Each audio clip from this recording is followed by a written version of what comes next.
This interview with Dean Ambrose was weird, uncomfortable, and unnecessarily tense. I was watching this interview like, God damn, do they have heat with each other? Like, I thought at one point they were just going to hop up from the table and square up because it was just some tension in the air that I didn't really understand. And I'm not necessarily saying that it made for a bad interview. It's just that you can tell both men were kind of annoyed by the other in parts. And it started off kind of rocky because Stone Cold was asking about Dean Ambrose's childhood, and he was clearly trying to pull something out of him that Ambrose was unwilling to give. And there was this one moment where Stone Cold asked him about his childhood, and he said something like, so did you have a happy childhood? And Ambrose was like, oh, why are you surprised that I had a happy childhood? And then Stone Cold was like, I heard something about, what did he say, public housing? And, you know, is that not true? And I thought that that was a little off. Like, if I could ding Stone Cold for anything, it would be him automatically attaching, you know, public housing to an unhappy childhood as if, oh, hey, shit, if you're poor, you couldn't have been happy at all. But, you know, and maybe Ambrose got offended by that too, but the interview progressed on, and at one point during the interview, they talked about the match with Brock Lesnar that Dean Ambrose had at WrestleMania this year, and Dean Ambrose expressed his disappointment with how everything turned out. I think he actually said he came to the ring pissed off because he threw out so many ideas at Brock Lesnar, and pretty much all of them were turned down, and this is the word that he actually used to describe Brock himself. He said he was lazy, and he didn't want to make the match a spectacle or, you know, want to make the match anything at all. So, yeah, this is a situation, and this is a match that has been talked about a great deal on PWF Empire Live. So, hearing this from Ambrose, does that cause you to think about anything differently with this match with him and Brock? Yeah, it definitely explains a lot, you know. It makes me feel like it's not the WWE who fucked up the match. If I could believe this, you know, it's biased in favor of Ambrose, so we don't really know the whole story. But it explains so much about that match, which we all felt really disappointed in. And it's good to know that Ambrose also felt disappointed in it. Because if he wasn't disappointed in it, I would be very confused. Yeah. Yeah, so would I. Yeah, for sure. But you know what? It really doesn't surprise me with Brock Lesnar. That doesn't surprise me one bit. The way that he has always seemed like the type of guy who's, I don't want to say he's only in it for the money, but he's a chief reason why he's still... He'd say that. He'd say it, yeah. He'd say it more than I would. Out of respect to him as a competitor, I don't want to say that. I'll be fucking straight up honest, but... Maybe a little fear, too? Yeah, a little fear that he'll say, you know what? I didn't like that. And I'm going to say, oh, but my arms need to be safe, man. This is going to be running down Evan's leg. Yeah, man. I'm going to be like McMahon with Austin with the gun, man. I'm going to be peeing my pants. Anyway, yeah, I seriously, like, have to say, I mean, he doesn't seem like the type of guy who would go down for many ideas anyway. Like, whatever. It's just a match. It's just another night. To him, it's just another a date to work. He only works a few dates a year anyway, and I think he looks at it as, I'm the spectacle. I'm the star. I think that's how Brock Lesnar sees it. To a degree, is he right? I would say yes, but I still think that Ambrose's match with Lesnar was his worst match since he's been back, and that's 4.5 years. Man, that just hit me there when you said that whole thing about Brock Lesnar thinking I'm the spectacle, because that perfectly explains why he didn't get in the ring and want to do anything special, because he's like, my mere presence here is, you know, going to bring in the fans, and it's going to, you know, that's the spectacle. Damn, that was like, that hit me. Yeah, good stuff there, Evan. I mean, yeah, Paul Heyman's always saying that, so it's hard to argue. Well, there you go. Apparently, this is what, art imitating life. So, yeah, but shit, it didn't really work out, though, the way that they would have imagined it to.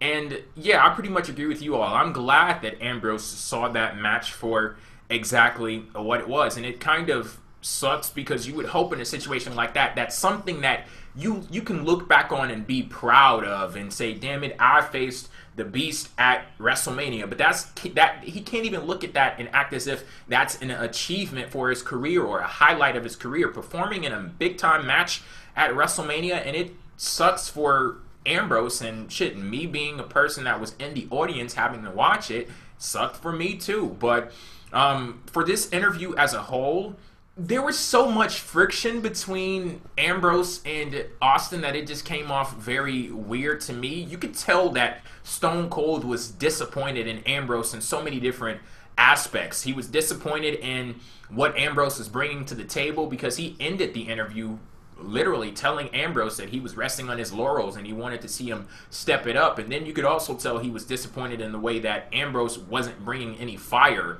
to the interview. And maybe that's something that you could hold against Dean Ambrose, not understanding that he's supposed to, bring a show to the interview. I know it's just a simple interview. You sit there and you talk and you answer questions and stuff, but he wanted to be chill, and Stone Cold is like, God damn it, there's an audience watching, and you're a top star in WWE. You need to understand that and, bring something out of yourself. And he just didn't at all.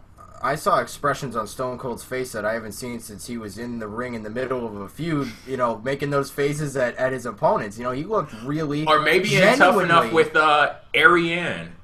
Well, Miss Melina versus Alicia Fox. Yes. It's a great match. Yeah, one of the all-time greats.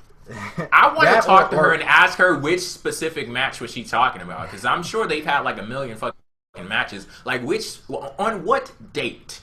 When was this match? Yeah, who won that match anyway? Like, she wouldn't even be able to tell you. Was that Cameron who said that? Yeah. Cameron. I think that Stone Cold is that he usually when he interviews these guys, he has like an interested look on his face. Oh yeah, even when AJ Styles, AJ Styles was kind of somewhat laid back in his interview, but he was still, expressing himself. It was pretty good. I thought it was an enjoyable one. But whereas Ambrose was kind of kicking his feet back, almost like, do I have to be here? And Stone Cold kind of had that Stone Cold look on his face, like, you got to be kidding me, man. Like, tell me something, So, but again, like you said, Jay, a couple of those questions are that's kind of a weird question to ask somebody at the same time. So I think both of these guys are kind of the reason why the interview didn't go that well. I have so much to say about this interview, especially the parts at the end where Austin is calling out Ambrose, because I agree with that so much. As an Ambrose fan, I've been disappointed with Ambrose for a long time, and not all of it is his fault. I think he even mentions that. He says, like, no matter how many ideas you give them, sometimes you got to accept that you're in someone else's playground or something like that. But on the other hand, you're talking to Austin, the guy who also had the same treatment of being rejected, the guy who they said, don't let him talk because he's not a good talker. Sometimes you just got to do shit. Like, you just got to go off the mic, you got to go off the script, you got to just do something. And I agree with that. Like, I want to see something edgy from Ambrose, because right now I'm enjoying what I see from him, but I don't want to just have a standard experience with Ambrose. I want to feel like something special is happening, and I do think he is very complacent. I think that's a very good assessment, and I think Ambrose was offended by that. But as I see it, that is how it is. I think, and a lot of things that Ambrose was saying don't line up.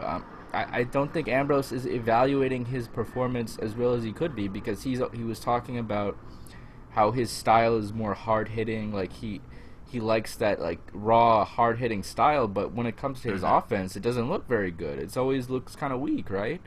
So it's like I want to see something more from Ambrose, and this is from me, who I love Ambrose. I think he's like my secret favorite wrestler. I don't even really know how to say it. It's like he's the guy that can easily be my favorite wrestler if he reached the potential that I can see in him, but on a week-to-week basis, I don't really get that from him, and it's disappointing. There's a lot of things with his presentation that I don't like. I mean, minor things, like his hair, I think looks like shit every day he comes out. You know what I mean? Like, that kind of reminds me of CM Punk at the end of his run. His hair was shit. That too. And we all know Punk was phoning it in, and now, but Ambrose he's not, as far as we know, phoning it in, but He should I look hope at not. something like this and say, well, it looks kind of like I look kind of fucking retarded with my hair like this. Like, it looks all wet. His hair looks fine when it's not, like, soaking wet, but when it's wet, it looks like there's, like seaweed on his head or something. You know what I mean? And this is just, like, a minor aesthetic thing, but I think it's an important thing. There's, like, all these presentation things within the ring. I'd say in the Shield, he has the weakest moveset of the three, easily. You know, he doesn't. Reigns has a much better moveset for all the shit that he gets about his. He has a better moveset for his. Say it louder for the people in the back, please. Say it louder for the people in the back. Yeah, Reigns has a great moveset compared to Ambrose. I'm gonna say I think Ambrose is a better in-ring wrestler. I just think that his WWE moveset is less impressive. It is. Much less impressive. Like I don't think for a second that Ambrose doesn't have better moves than this, and he could do better offense. So it's like, why isn't he? Oh, I don't know, really, because that's why I think WWE does. Yeah, WWE does they handicap you, but if you're Ambrose, you're on the top already. What do you have to lose? I guess you have to lose the championship. That's exactly what I was thinking about watching that interview, because I'll be damned if I'm sitting here as a WWE champion and you tell me that I'm resting on my laurels. Like, even if Ambrose felt as if he was going out to the ring giving his all 100%, the fact that you have a legend in the industry who has your best interest at heart telling you that it seems as if you're resting on your laurels, that should piss you off, and not only just piss you off, but propel you to do something about it. And I look at a situation like that, I couldn't be a WWE superstar, or even if I was a WWE superstar, shit, maybe I wouldn't be one for long, because if you call me out, you really expect me to go out there the next night on the show just going off of a script? Hell no. I'm going rogue, baby, and I'm doing what the fuck I need to do to get to where I want to go. And that's just how it is. And he didn't do that, which was disappointing. I didn't see anything different on SmackDown. He didn't try anything new.